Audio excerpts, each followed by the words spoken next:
Dhrangadhra civil હોસ્પિટલમાં laboratory છતના પોપડા પડ્યા, સદનસીબે જાનહાનિ ટળી. ધાંગ્રધાની ઐતિહાસિક રાજરાયસિંહજી હોસ્પિટલ હાલ પોતે જ માંદગીના બિછાને નજરે ચડી રહી છે. રિફર હોસ્પિટલથી જાણીતો અને વિવાદોમાં રહેતી ધાંગ્રધા સિવિલ હોસ્પિટલમાં લેબોરેટરીની છતના પોપડા કરતા હોસ્પિટલ મેનેજમેન્ટ અને રોગી કલ્યાણ સમિતિના નિષ્ક્રિયતાની પોલ ખુલવા પામી છે. છેલ્લા ઘણા સમયથી ધાંગ્રધા વાસીઓ હોસ્પિટલમાં ડોક્ટરની પૂર્તિ બાબતે અનેકવાર રજૂઆત કરી ચૂક્યા છે. તેમજ ભૂતકાળમાં હોસ્પિટલમાં ડોક્ટર અને સ્ટાફની મહેકમ મુજબ ભરતી કરવા ઉપવાસ આંદોલન થઈ ચૂક્યા છે.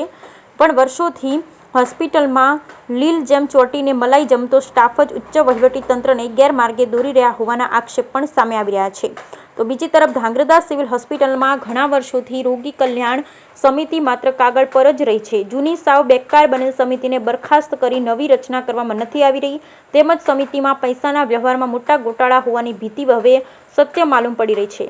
સામાન્ય છત જેવી બાબત રિપેરિંગમાં પણ જો આ હાલ હોય તો સરકાર અને સમિતિના પૈસા ક્યાં વપરાય છે એનો સ્પષ્ટ જવાબ ઉચ્ચ વહીવટી તંત્ર માંગે તે જરૂરી બન્યું છે. જોકે હાલમાં સામાન્ય લાગતા છતના પોપડા પડવાના બનાવમાં કોઈ જ ઈજા પામી નથી, પણ આગામી સમયમાં મેનેજમેન્ટ વધુ ચોકસાઈયુક્ત કામગીરી કરે તે જરૂરી જણાઈ રહ્યું છે. Bureau report Hitesh Rajpara, Dhrangadhra.